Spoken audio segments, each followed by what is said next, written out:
Bueno, pues para aprovechar de toda la hora, yo creo que podemos empezar. Muy buenos días a todos y todas. Gracias por estar con nosotros en este escenario virtual. Mi nombre es Guy Mentel y soy el presidente de Global Americans.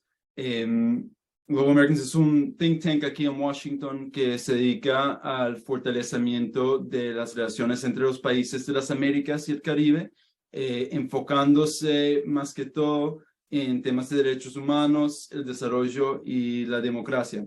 Si les gusta la conversación, por favor, nos pueden encontrar en theglobalameriCans.org o pues en todas las redes sociales donde tenemos un programa comprensivo sobre el camino hacia adelante para Venezuela.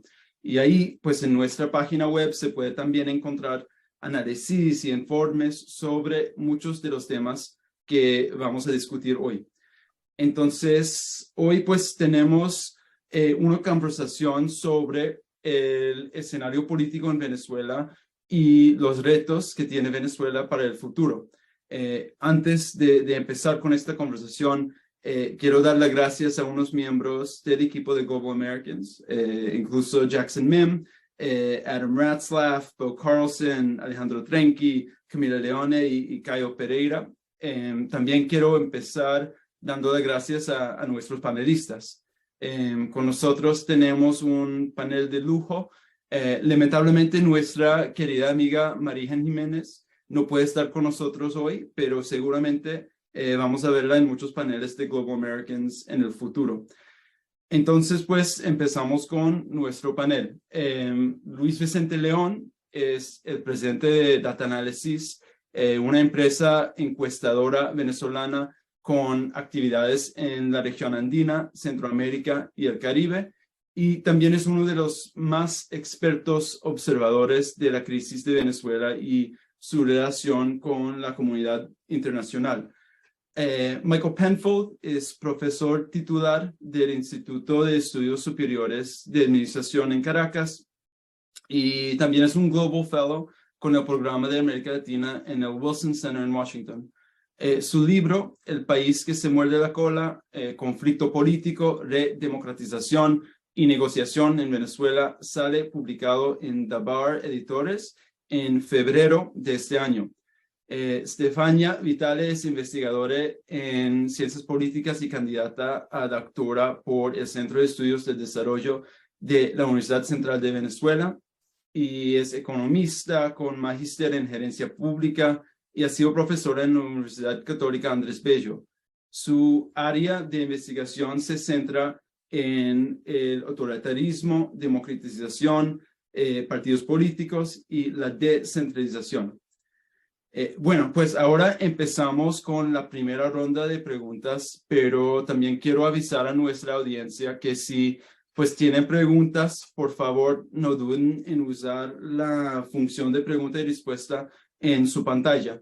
Las estoy revisando y voy a tratar de hacer unas preguntas de la audiencia a finales de este evento. Bueno, pues empezamos con la primera ronda entonces. Luis Vicente, yo creo que voy a empezar contigo.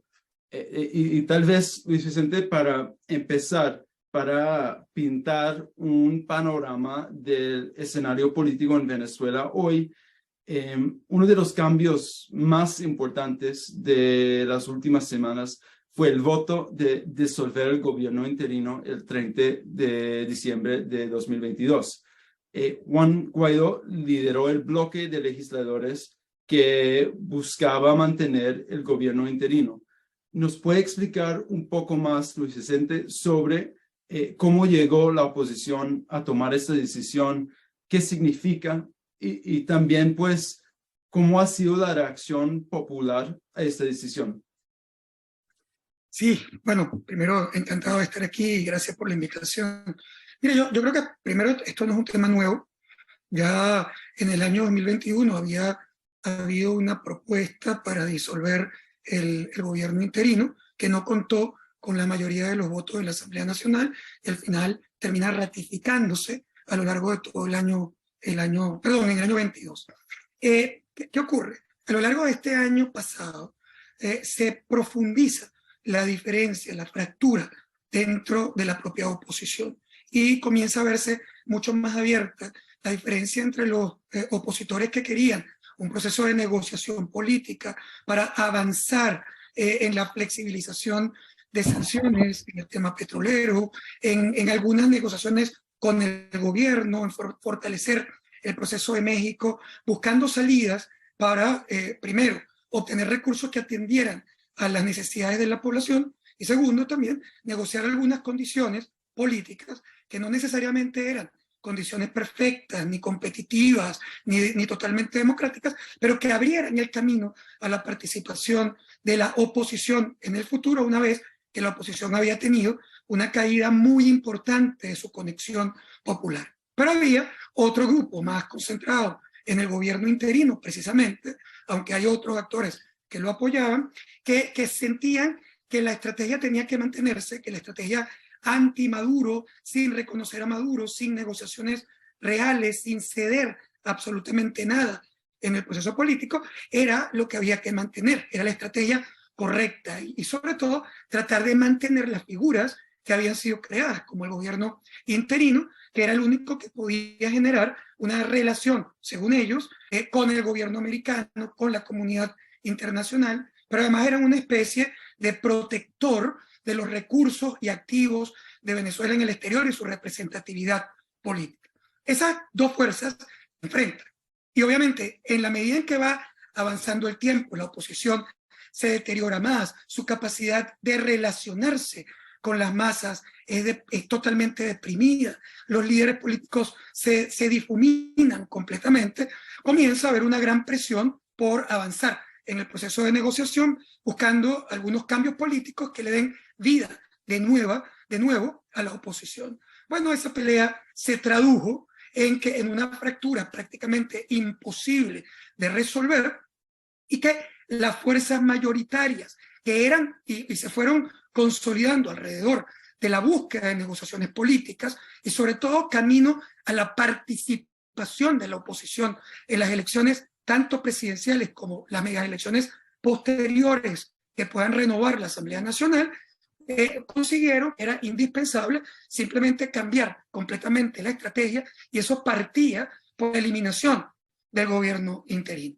Bueno, simplemente el balance de fuerzas era a favor de ese cambio y lo vimos concretado en una votación que fue una votación no apretada, fue una votación absolutamente contundente en contra del gobierno interino. Claro, para la población, que es una de tus preguntas, había sin duda muchas aristas que tenemos que ver alrededor de esa decisión. Lo primero, importante, es entender que para la mayoría de la población era completamente irrelevante, porque los venezolanos están despolitizados.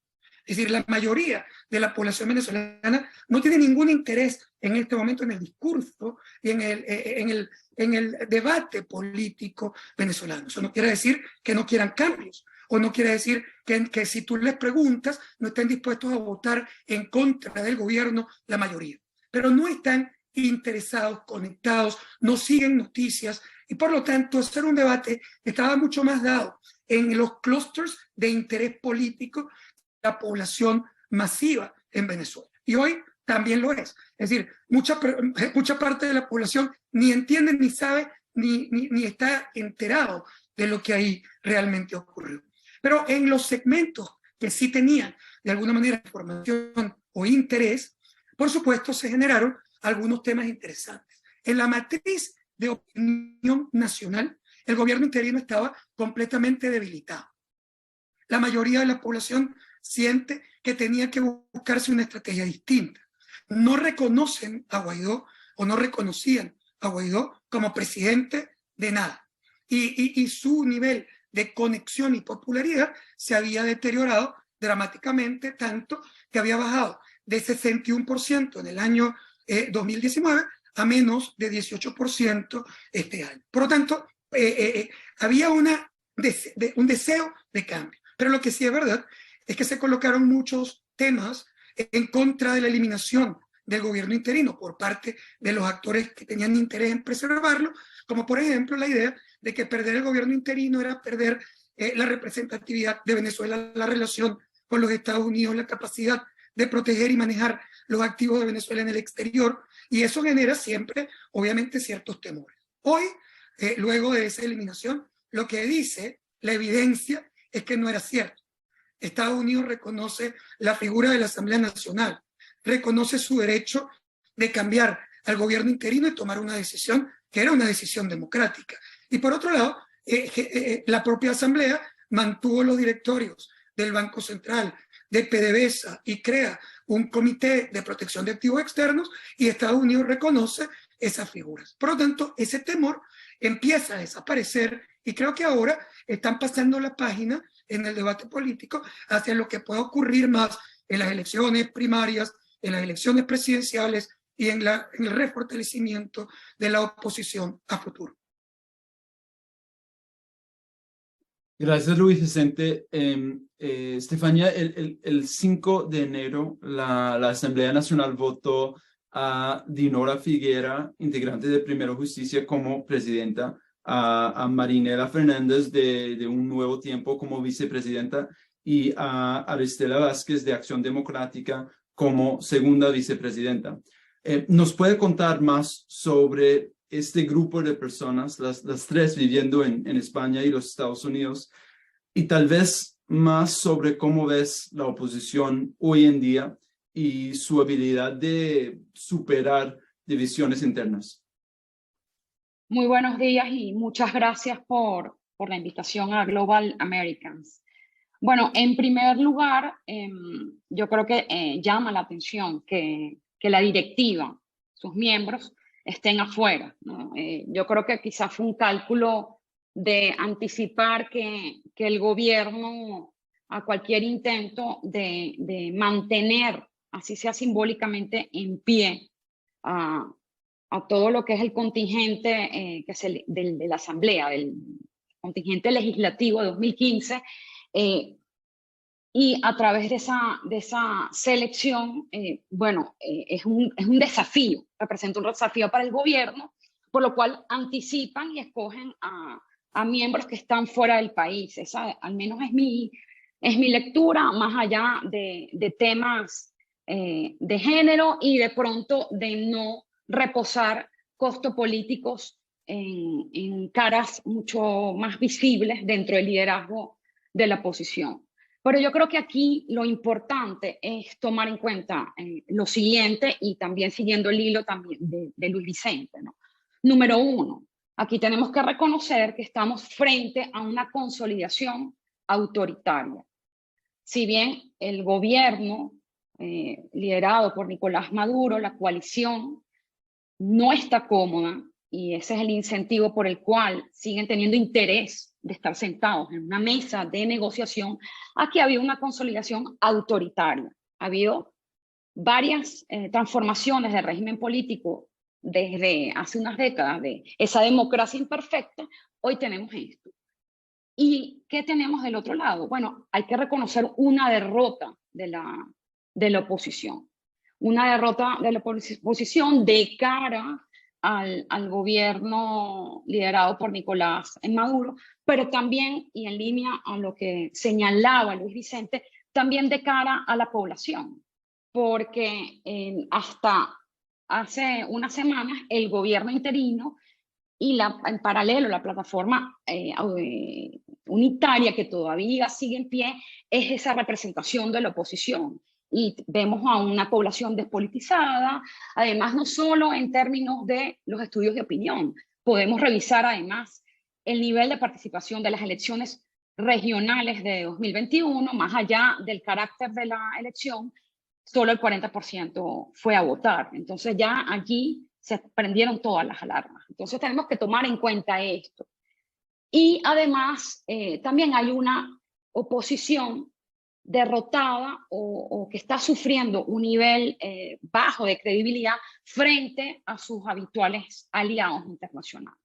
Entonces yo creo que aquí, entre tantos puntos neurálgicos donde hay que enfocarse, es qué debe hacer la oposición en adelante, ¿no? En términos de su estrategia, en términos de ganar nuevamente credibilidad frente a la población venezolana y frente a sus aliados internacionales. Hemos visto que ha habido varios episodios del proceso de negociación, sobre todo el más reciente, que tiene lugar en México, donde la oposición tiene voz, mas no voto. O sea, Estados Unidos es quien prácticamente está tomando las riendas de ese asunto. Entonces, ¿cómo la oposición puede volver a convencer no solo a la población, sino a sus aliados internacionales para seguir obteniendo financiamiento e invertirlo, por ejemplo, en capacidades partidistas, de coordinación estratégica y de manera transparente? Porque hay que tomar en cuenta, uno, el fracaso político, el uso no transparente de esos recursos que recibieron pues, en años recientes, y que ese espacio de financiamiento además está disputado, entre otras tantas causas, en Venezuela, dada la crisis humanitaria compleja. Y además, otro factor es el interés geopolítico remanente. O sea, hay otros conflictos en el mundo, sin embargo, todavía el caso venezolano cobra cierta vigencia porque, bueno, los diferentes países, regiones, quizás están evitando mayores flujos de migración. Entonces, frente a eso, debemos, yo creo que, emprender la discusión de qué debía hacer la oposición en ese sentido, porque además hay un horizonte temporal, 2024, donde además se asoma la posibilidad de un adelanto de las elecciones, 2025 con los compromisos, tanto elecciones legislativas como regionales, e incluso pensando un poco más allá, 2030. Gracias, Estefania.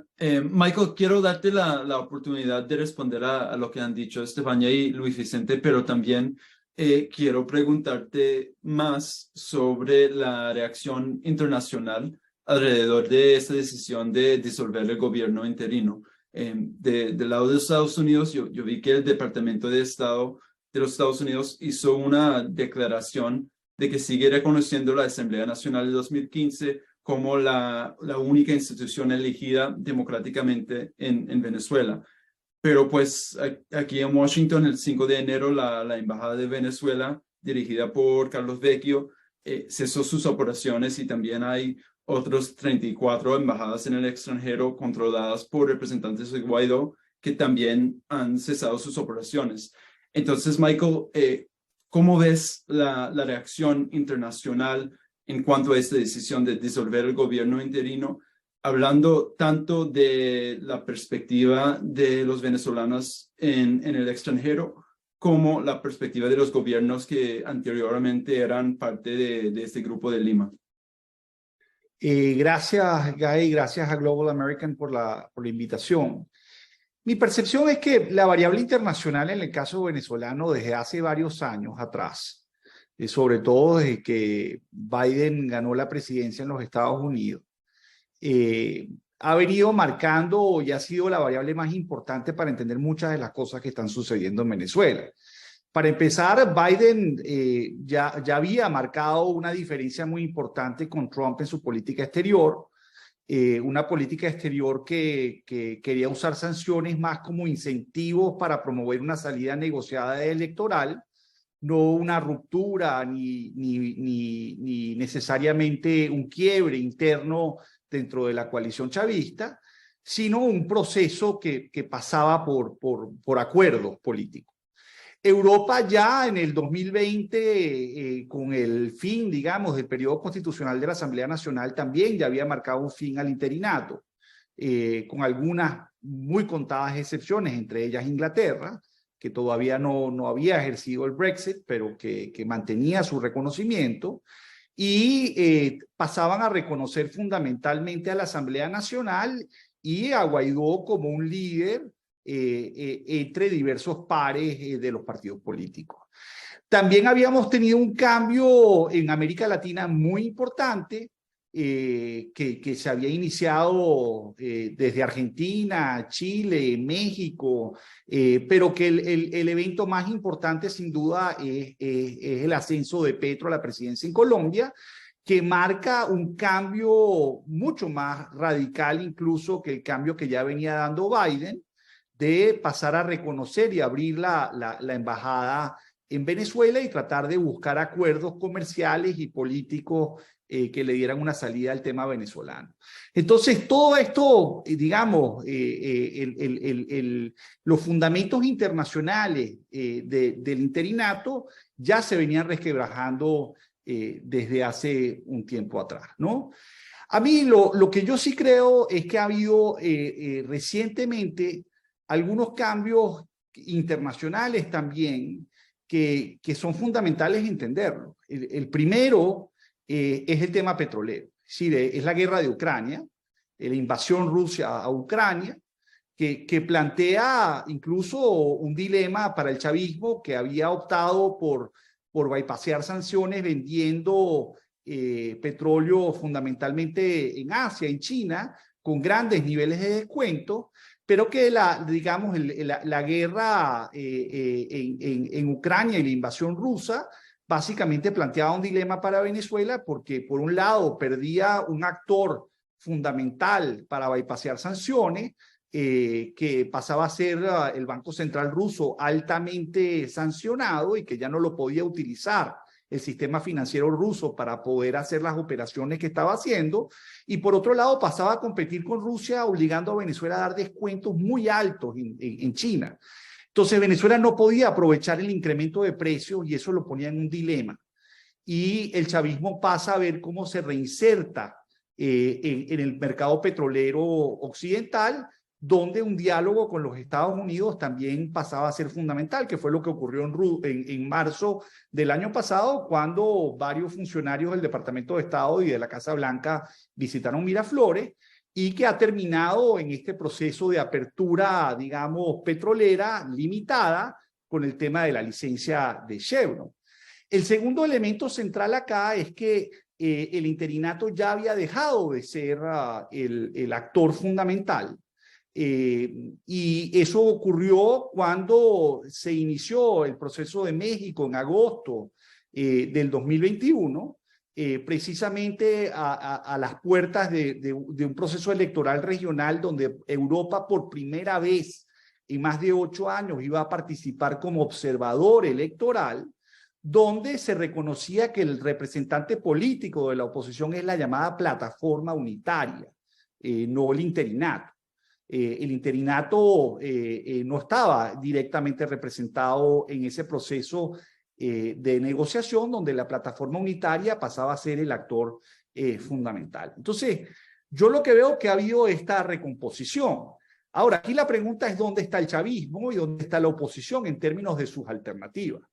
Yo veo un chavismo que en el plano doméstico se siente consolidado, que siente que está bajo control, siente que tiene una oportunidad, dado los cambios en la región, de buscar algún tipo de reinserción internacional, de mayor reconocimiento político, como el que le ha dado Colombia, por ejemplo, a Maduro, pero también se está dando cuenta que sin una negociación, muchos países latinoamericanos no le van a dar el mismo placer de Petro a Maduro, porque hay temas vinculados con la violación abierta en materia de derechos humanos, el tema electoral de cara a las elecciones presidenciales del 2024, y también tenemos entonces una posición de los Estados Unidos que empieza a privilegiar esa salida negociada en México de cara a buscar dar el incentivo de Chevron para que se siente el chavismo en esa mesa, pero el chavismo tampoco tiene incentivos claros todavía políticos para dar todo en México, y hay muchas dudas sobre cómo es que va a avanzar y si eso va a tener tracción suficiente para llegar a acuerdos. Entonces, yo creo que en este momento aquí la pregunta es qué es lo que viene, sobre todo, y termino con este punto, con respecto a los Estados Unidos. Los Estados Unidos, al dar la licencia a Chevron, la dio básicamente con renovaciones automáticas hasta mediados de año, hasta junio. Y mi impresión es que los Estados Unidos, si no ve una concesión política importante en materia electoral, que para mí es fundamentalmente la fecha de algún acuerdo electoral de algún tipo, sin eso yo creo que los Estados Unidos, indistintamente que ya no exista el interinato, que siga reconociendo la Asamblea, Estados Unidos va probablemente a revertir la licencia Chevron si el chavismo no muestra algún paso concreto en la dirección que ellos están esperando. Porque al final el chavismo, ¿qué quiere? Al final el chavismo quiere reconocimiento político, quiere reconocimiento internacional y pareciera estar dispuesto a dar una apertura política, pero una apertura político-electoral que no ponga en riesgo su permanencia en el poder. Entonces, la oposición tiene que ir a una negociación débil, fragmentada, dividida, con menos apoyo internacional, buscando alguna apertura que le permita reinsertarse nuevamente en Venezuela y no seguir dependiendo exclusivamente de ese apoyo internacional para poder seguir, digamos, apostando a un proceso de redemocratización del país. Gracias, Michael. Michael, quiero empezar la segunda ronda contigo, hablando un poquito más sobre los líderes de América Latina y su papel en ayudar a encontrar un camino hacia adelante. Mencionaste Petro, que sin duda tiene un papel muy importante, pero no hemos hablado de Lula y lo que significa su elección para la crisis venezolana. Entonces, ¿cuál rol debe jugar estos dos países en particular, Brasil y Colombia, en cuanto a las negociaciones entre la oposición y Maduro? Y más que todo, ¿cuál es tu perspectiva sobre el rol de la comunidad internacional en estas negociaciones? Mira, yo creo que es fundamental el papel de los países latinoamericanos en ese proceso. Creo que hay un gran consenso que la salida privilegiada que tanto Lula como Boric, como incluso el mismo Petro y AMLO quieren es una salida negociada como la que se está planteando en Ciudad de México. ¿Okay? Y creo que los países latinoamericanos están dispuestos a buscar apoyar ese proceso, que a mi juicio es un proceso de negociación donde los Estados Unidos tienen un papel fundamental. Es decir, porque al final el chavismo, la única razón por la que se está sentando en Ciudad de México en este momento no es porque esté obligado a ello políticamente por razones domésticas. Es decir, lo está haciendo porque tiene los incentivos petroleros que los Estados Unidos está proveyendo en el marco geopolítico global que estamos viviendo con lo de Ucrania y la realidad del mercado petrolero actual para sentarse allí. Pero el chavismo no va a negociar simplemente por el tema petrolero, el chavismo va a negociar también su reinserción en el mundo. Y ellos tienen alternativas a México, esa es la verdad. O sea, ellos pueden ir a México, pero el poder de negociación que ellos tienen hoy es mucho más alto que el que tenían hace 3, 4 años atrás, con una oposición donde básicamente la única alternativa que tiene hoy, en este momento, es ese foro en Ciudad de México. Entonces, yo veo a la región básicamente convergiendo en ese punto. Ahora, si fracasa, que yo no estoy claro que vaya a triunfar y que haya haber un acuerdo, al menos que vayas avanzando por fases y dando concesiones mutuas mucho más importantes en el plano político que hasta ahorita no la hemos visto. Lo cierto es que también el chavismo pudiera tratar de usar a Lula y a Petro y al mismo AMLO y a Boric y a Argentina, a Fernández, para buscar una solución latinoamericana al tema venezolano. Entonces, el chavismo va a jugar con esa realidad. Pero hoy yo creo que el foro donde en principio los Estados Unidos quiere estar, que quiere incentivar, que quiere impulsar, está en México en este momento. Gracias, Michael. Luis Vicente, hablando un poquito más sobre México y el proceso de México, el equipo de Maduro y la plataforma unitaria reiniciaron las negociaciones en la Ciudad de México el 26 de noviembre de 2022. Y ahí llegaron a un acuerdo parcial para crear un fondo de protección social gestionado por la ONU.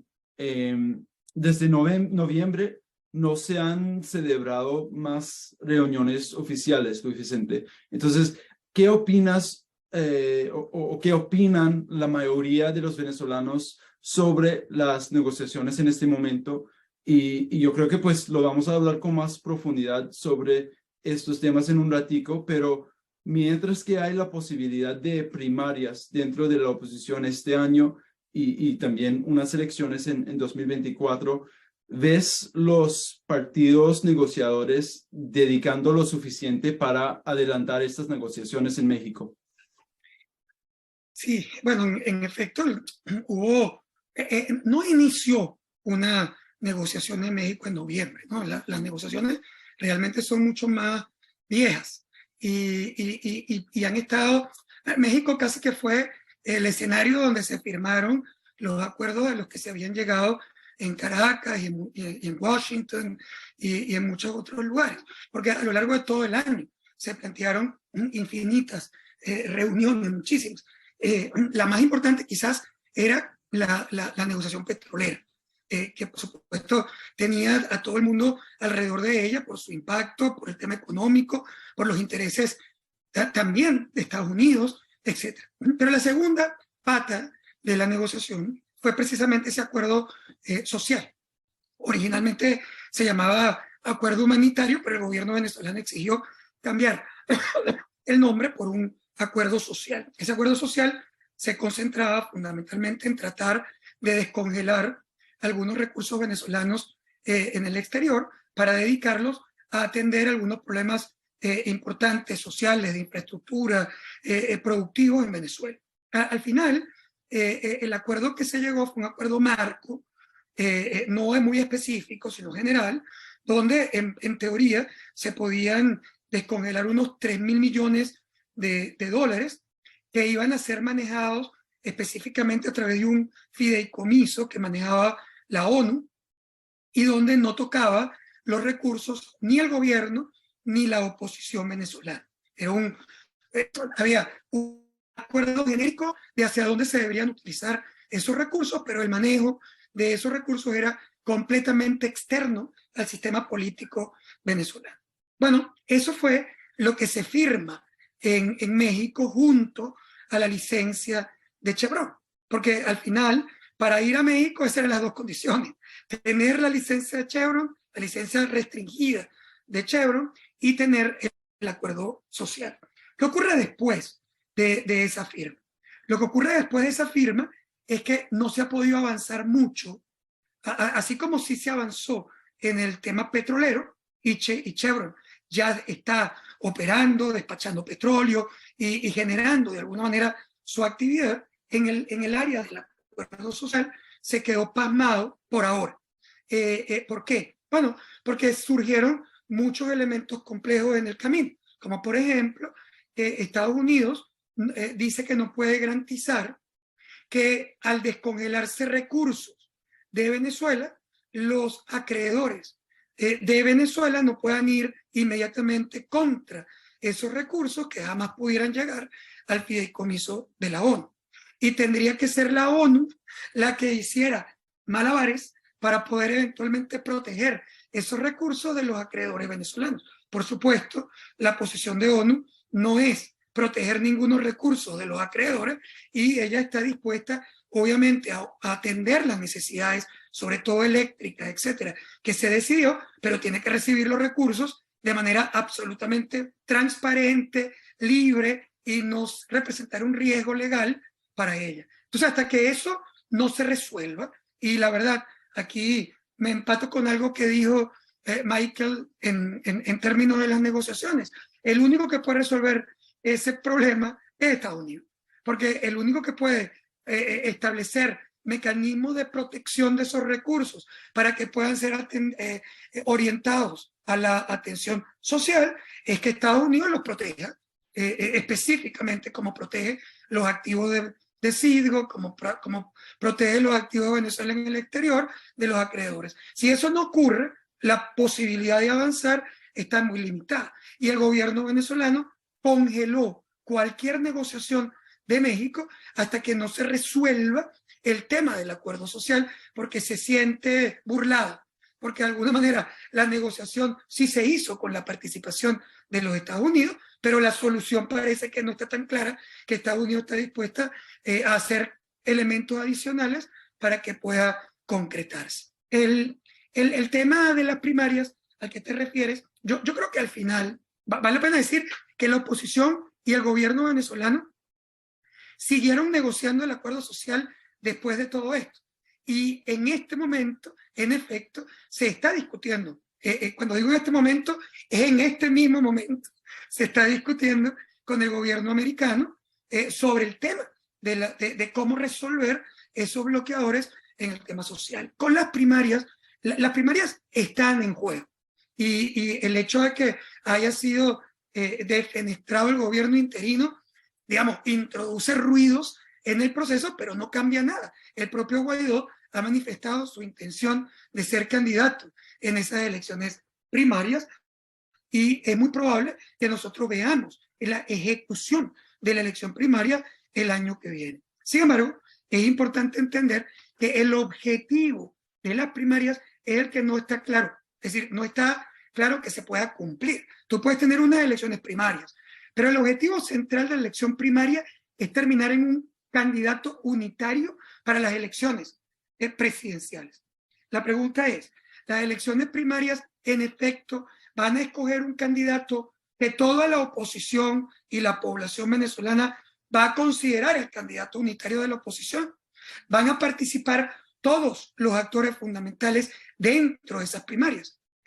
La pregunta es, ¿va a participar, por ejemplo, lo que la oposición llama los alacranes, que mezclan a algunos actores políticos en efecto relacionados con el gobierno y otros que en realidad no son simplemente oposición institucional, y la propia oposición institucional intenta evitar su crecimiento y su reconocimiento porque le tiene miedo? Es decir, van a participar todos ellos en la elección primaria.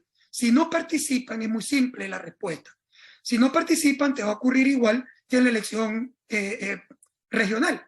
En la elección regional, la oposición institucional lanzó candidatos unitarios en todo el país y dijo que no se podía votar por los otros, que son los malos, horribles, que no son impresentables. Y al final, esos impresentables sacaron tantos votos como la oposición institucional. Entonces, no pudiste resolver el tema de que la oposición no los vea a ellos como tú quieres que los vean. Y por lo tanto, si no los incorporas, entonces no resuelves el problema de la candidatura unitaria. La segunda pregunta es, María Corina Machado, que es un actor fundamental, radical en el proceso, ¿está dispuesta a participar en las primarias? La verdad es que por sus declaraciones uno diría que ella solo está dispuesta a participar en las primarias si está completamente segura que va a ganar.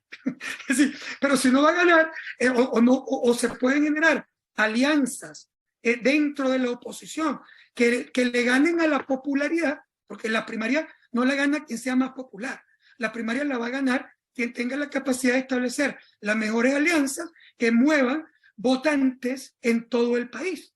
Entonces, ese elemento es un elemento clave en la decisión de participación de los más populares actores que no tengan capacidad de alianza en el proceso. Y finalmente, ¿quién la financia? Termino diciendo que no está claro quién va a pagar de los 8 a 14 millones de dólares que cuestan las elecciones primarias. Y si la paga, si va a tener influencia o no en la forma como esa primaria se va a ejecutar. Todo eso todavía son question marks que están pendientes por definir en los próximos meses. Gracias, Luis Vicente. Yo quiero preguntarte, Estefania, también sobre las primarias de la oposición como una experta de los partidos políticos y la democratización. Yo veo que hay una pregunta de parte de la audiencia que también pues tiene que ver con este tema. Entonces yo creo que voy a hacer la pregunta de Piero Tripicioni, que es ¿cómo recomponer el rompimiento de los lazos efectivos en el universo opositor en el corto tiempo ante el desafío de retomar la estrategia de participación electoral? También pregunta, aunque las diferencias en la oposición han sido demasiado evidentes y frecuentes, en esta oportunidad el nivel de ofensas obviamente ha provocado un quiebre efectivo que no es fácil recomponer rápidamente. ¿Qué piensas tú, Estefania? Bueno, el desafío es enorme porque tienes la variable tiempo en contra, dada la debilidad profunda de la oposición en este momento. Entonces, el tema de las primarias, bueno, parece ser una solución porque en efecto representa un método de selección, además de un candidato que representaría a la oposición, pero tiene sus factores desafiantes. Número uno, el candidato ganador, si bien no creo que el candidato ganador y su partido y en conjunto la oposición pueda tener acceso a la cuantía de recursos como en los años recientes, lo que parecería es que quien gane va a tener acceso a recursos y a la toma de decisiones. Entonces, digamos, eso crea unos incentivos que pueden ser incluso perversos. De allí la importancia de llegar a unos acuerdos previos en el seno de la oposición, porque las primarias per se no resuelven ese mecanismo, más bien pueden incentivar a una mayor fragmentación.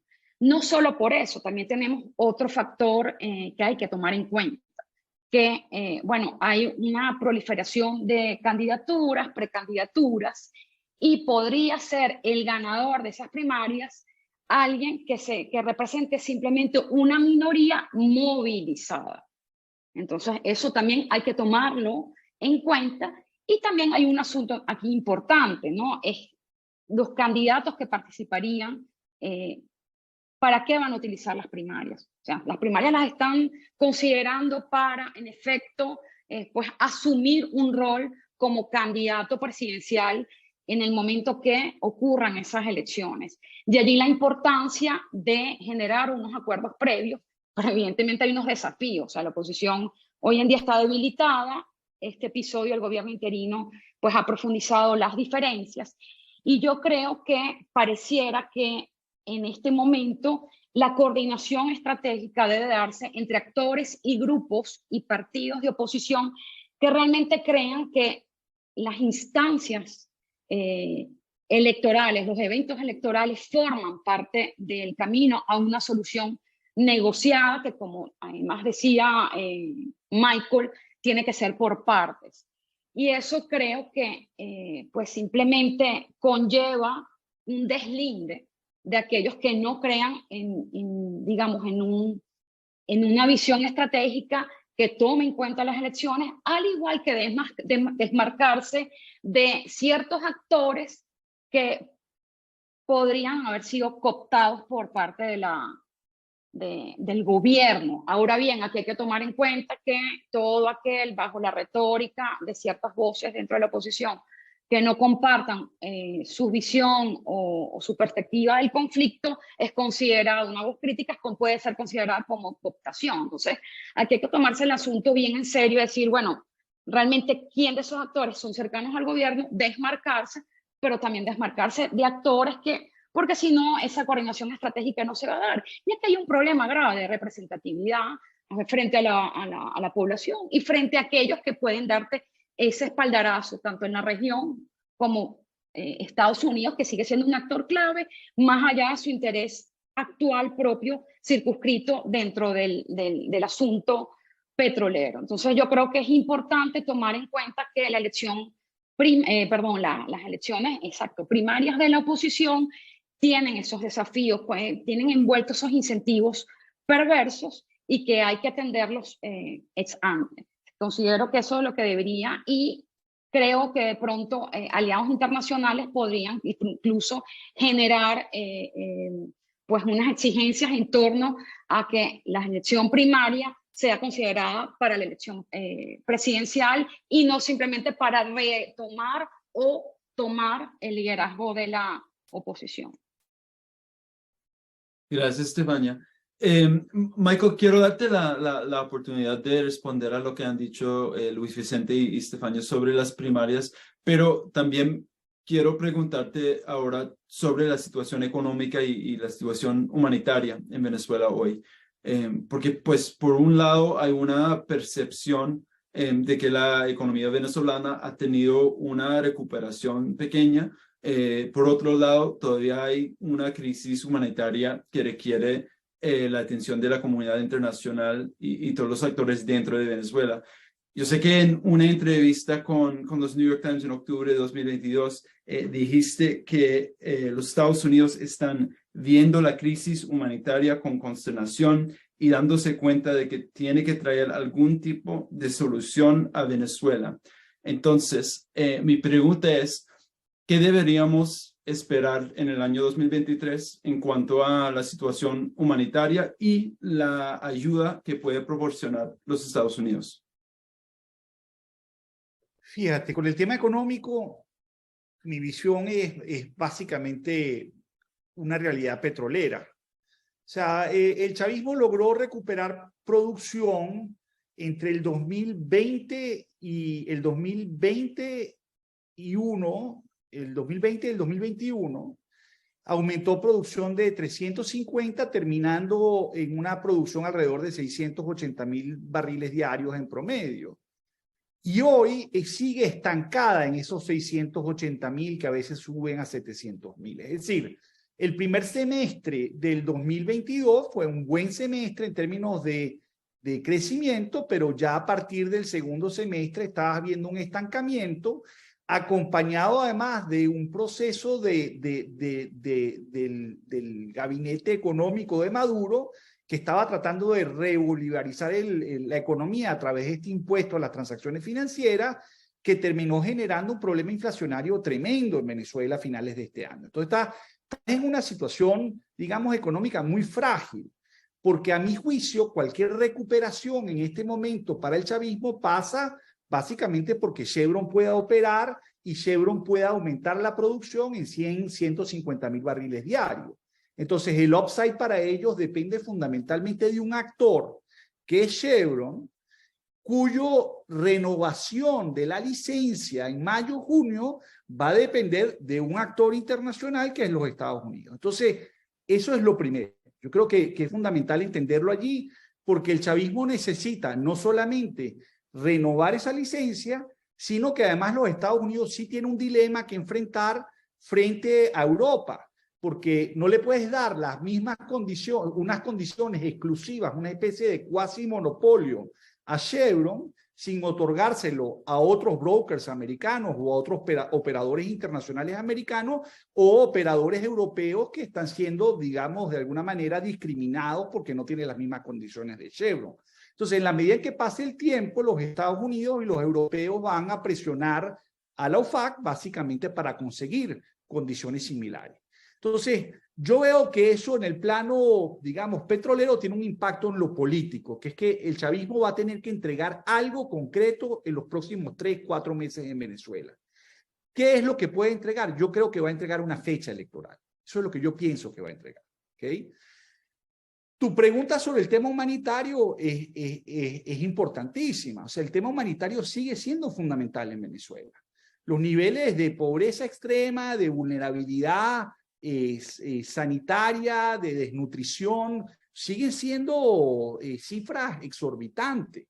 Entonces, cuando yo veo que nosotros estamos discutiendo todavía a estas alturas, que cómo quién va a administrar los activos, cómo se van a administrar los activos, sobre todo de cara a ese acuerdo número 2 que estaba comentando Luis Vicente en México, que creó ese fondo de $3.000 millones, que a mí me parece fundamental, pero que todavía estemos discutiendo cómo es que se va a desembolsar esa plata para que pueda entrar ese dinero en Venezuela, sobre todo de cara a que se acordó no solamente la creación del fondo, ojo, se creó una institucionalidad, una gobernabilidad muy paritaria entre la plataforma unitaria y el chavismo sobre cómo administrar esos fondos que los va a ejecutar las Naciones Unidas. Es decir, tienes 3 comisiones, una comisión que es la que va a buscar los fondos, que los va a descongelar, una segunda comisión que es la que va a escoger los proyectos humanitarios que hay que atender y los temas de infraestructura, no solamente eléctrica, sino también sanitaria que debemos atender, y lo tercero, una comisión paritaria que va a verificar el uso de los recursos. Entonces yo no entiendo cómo, habiendo dado ese paso tan importante, que es una solución conjunta, porque aquí el chavismo no va a poder descongelar esos fondos solo y la oposición tampoco. Esto tiene que ser una solución conjunta, sobre todo de cara a otra realidad. Este es un país que no tiene acceso a fondos en los multilaterales, ni en el BID, ni en el Fondo Monetario Internacional, y que requiere, pero urgentemente, poder acceder a esos fondos para atender esta realidad humanitaria. Finalmente, el tema de las primarias. Miren, lamentablemente, si las primarias no están bien gestionadas, y yo creo que es un instrumento que puede ser muy útil para resolver el problema de representatividad del liderazgo opositor, pero también puede ser una excusa, y yo veo que es lo que está ocurriendo, es una excusa para terminar de dividir a la oposición. Aquí todo el mundo anda poniendo condiciones sobre cómo deben ser esas primarias. Nadie debate entre candidatos qué es lo que se debe hacer, cómo abordar el reto que tiene la oposición para poder democratizar a Venezuela de verdad y vencer electoralmente al chavismo. Pero tú ves ya dos bloques dentro del mundo opositor, lo que han empezado a llamar el G3 y lo que es 20 Venezuela y Voluntad Popular de otro lado. Bueno, tú puedes terminar en una elección con 2 hasta 3 bloques, si incluye los sectores, digamos, que llaman alacranes o que digamos que no son afectos al mundo del G4, y puedes terminar con una elección que en el caso venezolano la elección presidencial es una sola vuelta, aquí no hay 2 vueltas. No sería primera vez que un presidente en Venezuela gana una elección, incluso con observación internacional, porque yo creo que Europa va a volver a monitorear esas elecciones en el 2024, si se adelanta en el 2023, no sería primera vez que un presidente gana con 32, 33% de los votos. Eso ya ha ocurrido. Ocurrió con Caldera, ocurrió con León, y así tú puedes tener en un ambiente como esto el mundo ideal para el chavismo. ¿Cuál es el mundo ideal para el chavismo? Fragmentar las candidaturas, las primarias si no están bien gestionadas, son muy fáciles para dividir. Lo segundo, descorazonar a los votantes, desmovilizarlos. Y en tercer lugar, digamos, fragmentar ya en el plano partidista completamente la coalición opositora. Entonces, este tema de las primarias es un tema que hay que agarrar con muchas pinzas. Yo creo que al final esto va a depender mucho del trabajo que haga esta comisión promotora que se nombró, pero que hasta ahora yo siento que no ha tenido mucho liderazgo, que yo todavía veo que no ha asumido las riendas realmente del proceso y se ha dejado de alguna manera, digamos, influir demasiado por este debate interno que acabamos de ver con el tema del interinato, y donde ya una parte de la oposición está diciendo, bueno, espero que no vayan a destruir las primarias, porque también están buscando una excusa para no participar, diciendo eso. O porque haya grupos que quieran acuerdos, digamos, de salón para escoger el candidato, que a estas alturas tampoco luce viable, porque ningún partido en este momento, ningún candidato tiene suficiente representatividad para poder imponerse entre tantos jugadores. Entonces, bueno, ahí hay un dilema de coordinación estratégica, como dice Estefania, muy importante, pero que pasa por una gestión de reglas y de liderazgo y de representatividad en la organización de esas primarias que para mí es fundamental. Gracias. Muy importante lo que acaba de poner Michael en la mesa, en mi opinión, y viste, Michael, como hice mi homework con la cita de los New York Times. Pero yo tengo una pregunta sobre las elecciones de 2024, pero antes de ir allá, yo veo que Estefania quiere hacer un comentario sobre lo que acaba de decir Michael. Sí, gracias, Guy. En 2 temas. Bueno, primero reforzar que es necesario crear la presión y las conversaciones y subrayar la necesidad de el debate interno en la oposición, en ciertos grupos, y que lleguen a acuerdos institucionalizados, porque las primarias no están diseñadas para resolver eso, y si no, las primarias van a incrementar el problema de la fragmentación opositora. Y quiero rescatar el punto de la crisis humanitaria. En México se llegó al acuerdo de esos 3.000 millones de dólares para el tema de salud, electricidad y educación. Pero un ejercicio aproximado sobre las necesidades que tienen, que demanda a raíz de la crisis en Venezuela, tenemos un número, tenemos 38.000 millones, de acuerdo a lo que me comentaba Asdrúbal Oliveros, como un cálculo que se hizo para el Plan País en 2020.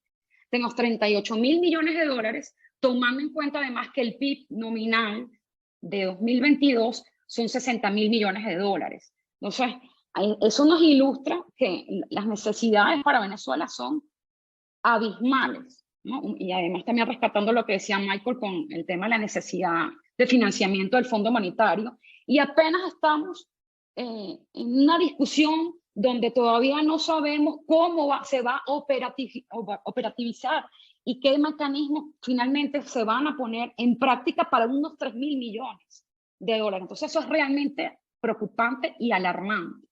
Entonces también hay que generar conversaciones y análisis técnicos y la presión necesaria para que se zanje lo de los 3.000 millones de dólares y acelerar pues cualquier otra cantidad que se pueda adicionar a la necesidad humanitaria que hay en Venezuela.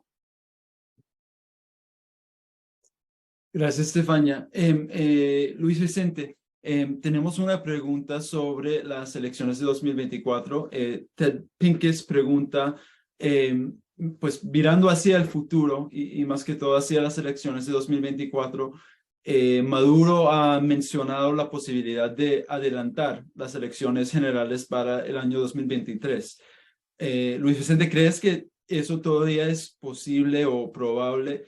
Y también yo tengo otra pregunta que es, ¿cuáles candidatos son los más competitivos hoy en día para estas elecciones generales en 2024? Luis Vicente, estás en mute. Perdón. Obviamente que hay, digamos, han habido declaraciones del gobierno, algunos de sus voceros, amenazando la posibilidad de adelantar las elecciones presidenciales hacia el año 2023, bajo la tesis de que eso les permitiría simplemente dar algo así como una puntada final a la división opositora, impedir que en el tiempo ellos pudieran establecer sus acuerdos para poder elegir el candidato unitario, pasar por primarias y simplemente aprovechar ese desorden para tomar ventaja y poder ganar las elecciones él cómodamente. Además, que probablemente si hiciera eso, las facciones que van en contra de la participación electoral ganarían terreno y ganaría terreno la abstención, con lo cual Maduro tendría una gran ventaja desde el punto de vista electoral. Eso ha sido, digamos, lo que han eventualmente manifestado algunos de estos voceros. Sin embargo, hay dos problemas para que eso ocurra, en realidad dos bloqueadores para que eso ocurra. El primer bloqueador, de alguna manera lo mencionó Michael en su primera intervención, es decir, Maduro está buscando, y el chavismo está buscando, cierto nivel de legitimación internacional, y ha avanzado mucho en ese proceso. Sus colegas en América Latina, la negociación bilateral con los Estados Unidos, el avance con la flexibilización petrolera, que probablemente va a terminar avanzando más aún en términos de Europa y otros países, etc. O sea, él ha logrado que el mundo reconozca que es con él con quien hay que negociar.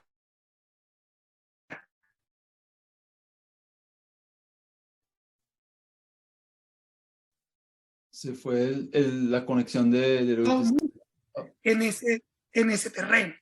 Ahora, lo que viene en la segunda etapa es que si él convoca esas elecciones adelantadas, rompe completamente su posibilidad de legitimación de esa elección. Es decir, porque una elección adelantada rompe claramente la Constitución y cualquier acuerdo posible con las fuerzas políticas internacionales y nacionales. Por lo tanto, si Maduro quiere eso, no puede adelantar la elección. Y lo segundo es que tampoco está tan claro que si tú adelantas la elección, le estás destruyendo posibilidades a la oposición, porque te puede pasar con un boomerang, como pasó en Barinas, donde más bien con él. Por lo tanto, él de las primarias se lo resuelves, porque la oposición estaría obligada a ir a esa elección, por lo menos la parte que considera que hay que participar, unificándose alrededor de una decisión que será una decisión ejecutiva, que si ocurre sin obligación sería muy débil, pero si ocurre obligada, porque no tiene alternativas, se pudiera validar frente a los electores en Venezuela. Con lo cual, un candidato incluso débil desde el punto de vista popular podría básicamente convertirse en un actor serio en el juego. Y cierro con tu pregunta de quiénes son los actores. Pues vale la pena decir, Guy, que en este momento no podríamos decir que las encuestas nos permiten proyectar quiénes van a ser los actores relevantes en las elecciones primarias o en la elección presidencial. Primero, porque todos son muy chiquitos. Es una guerra no sé, entre liliputienses. Es decir, todos son pequeños en términos de disposición de voto.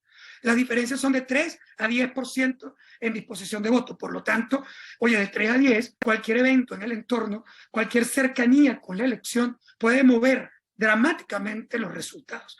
Pero lo que sí es verdad es que hoy te aparecen en el juego, arriba en encuestas, Manuel Rosales y María Corina Machado, prácticamente empatados en términos de evaluación de gestión, que son, por cierto, con el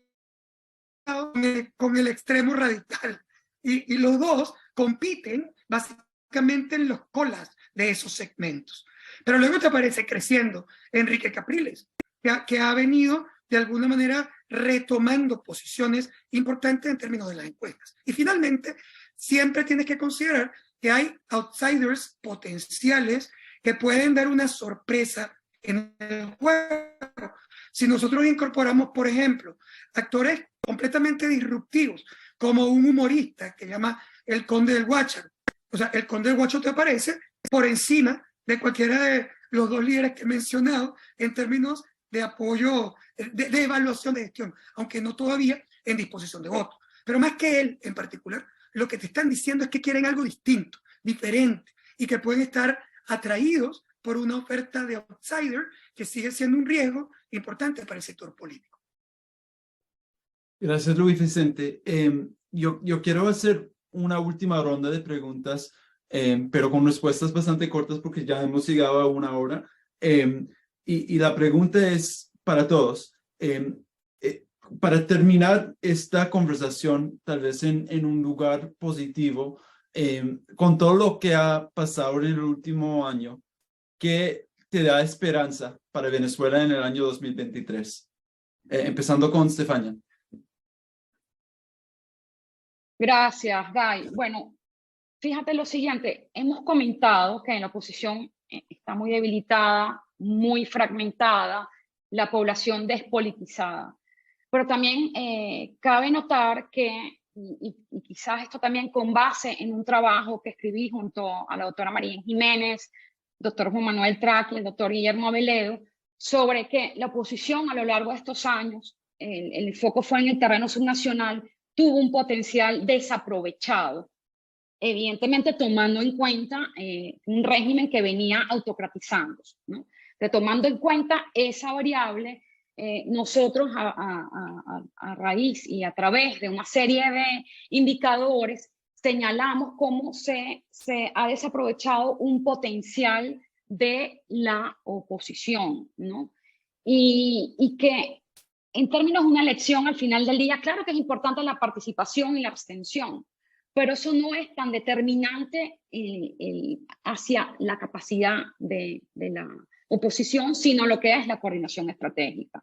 Entonces, claro, ahora evidentemente estamos en inicio del 2023 bajo un escenario, una posición mucho más debilitada, pero vemos que, y si estudiamos además las acciones que se han venido tomando a cabo a lo largo de estos años entre estrategias institucionales y extrainstitucionales, al final del día, yo creo que en esa lucha donde ha habido aciertos y muchos errores, ha fungido como un dique en el ritmo de la autocratización. Entonces yo creo que hay un efecto, creo yo, residual que hay que rescatar de la lucha de la oposición, pero digamos, en un mindset diferente, un mindset donde la visión estratégica es una visión estratégica de más largo plazo, donde las elecciones son importantes para además asumir un número Por ejemplo, de cara a la gobernación y la alcaldía, el número pudo haber sido mayor a lo largo de todos los eventos, incluso para 2021,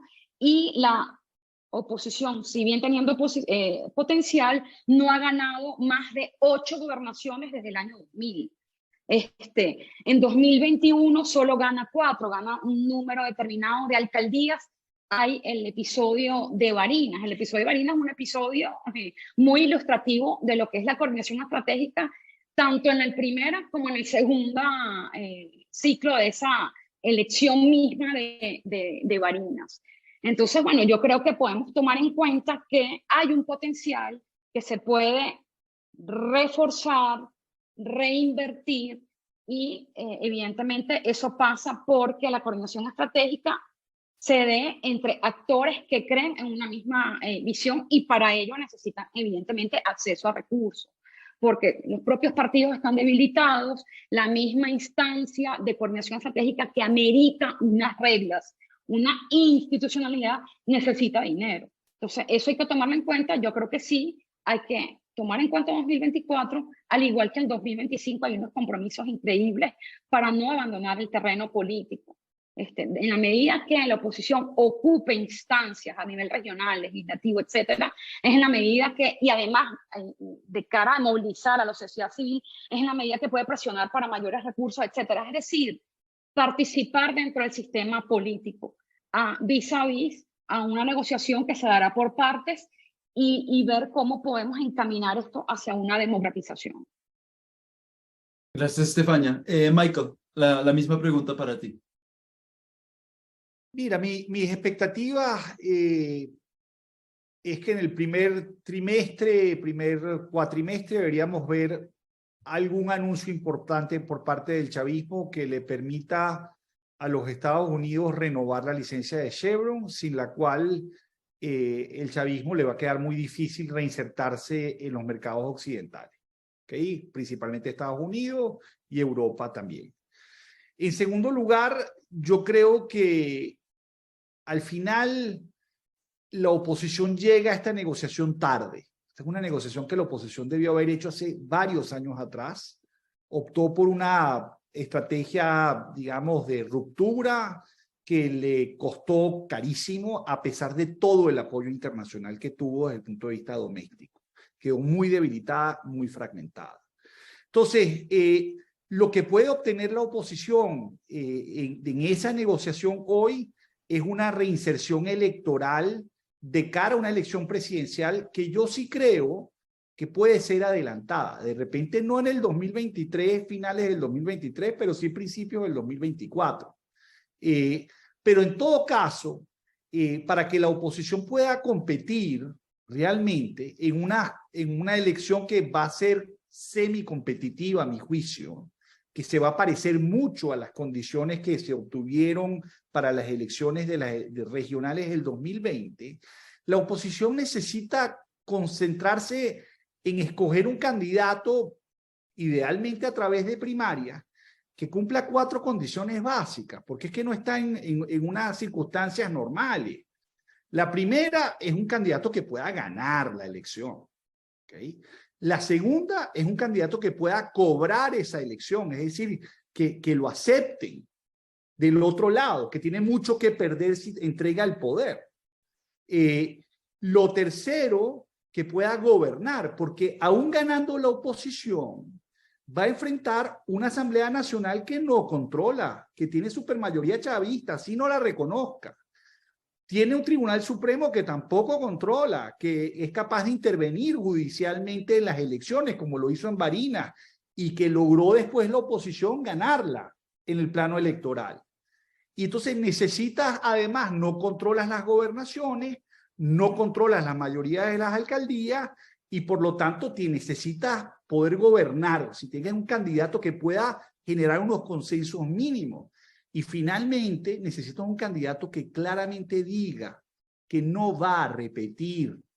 Porque el problema en Venezuela es que aquí quien gane elecciones va a querer quedarse permanentemente si no hay un cambio constitucional, un cambio institucional desde el punto de vista de limitación del ejercicio del poder. Entonces, lamentablemente, hasta ahorita, estas negociaciones, de las cuales yo he sido gran promotor, estoy convencido que esa es la vía, se está basando fundamentalmente en una salida exclusivamente electoral.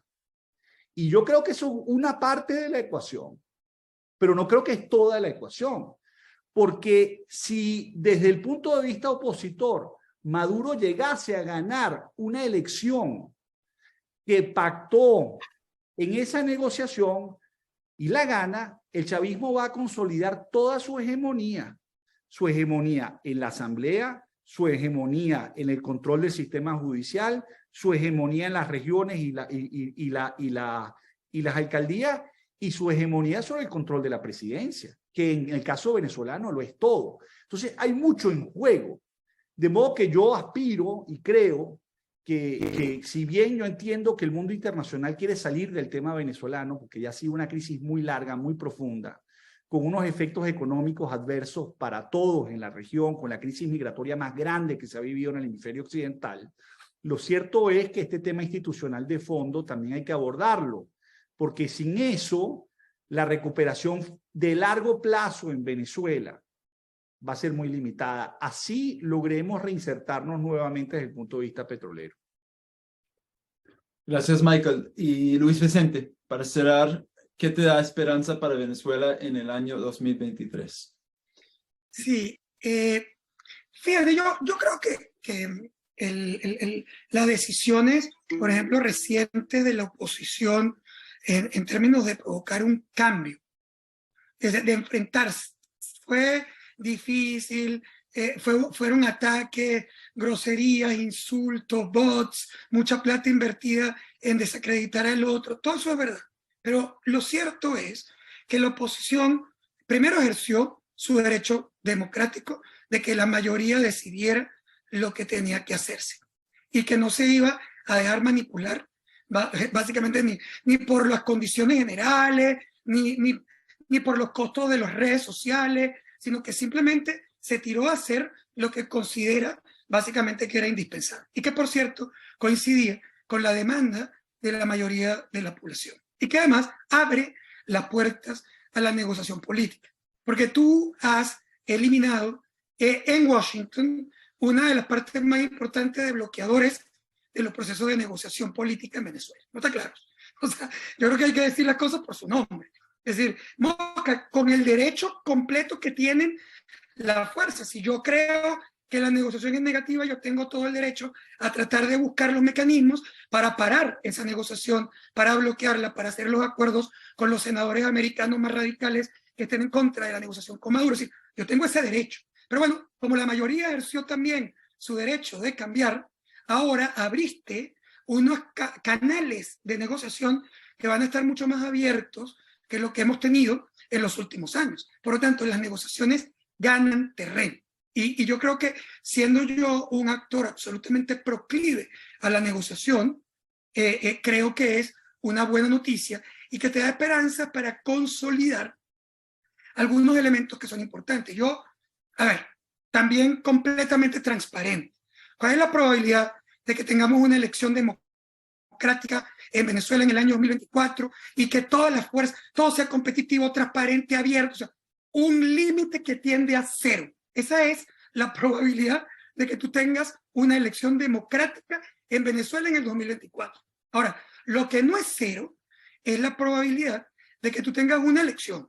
Esa va a ocurrir o puede ocurrir. Segundo, que puedan haber flexibilizaciones políticas significativas que permitan que el juego cambie, que haya mucho más participación, que la oposición pueda quedar en mejores condiciones para reconstruirse en el futuro e incluso pensar en una elección del 2025 que puede ser mucho más exitosa que la elección del 24. Eso es perfectamente posible y es una esperanza. Algunos pueden decir, oye, es una esperanza débil porque no estás esperando que cambie el gobierno, se resuelva la democracia, se reinstitucionalice el país. No, yo eso lamentablemente lo veo como un wishful thinking con muy poca o baja probabilidad de ocurrencia. pero tener una oposición que se reconstruye, se rearticula, reconstruye liderazgos, participa, mueve gente a la calle y vuelve eventualmente a ser un player fundamental que representa las necesidades de la población. Eso es mi esperanza.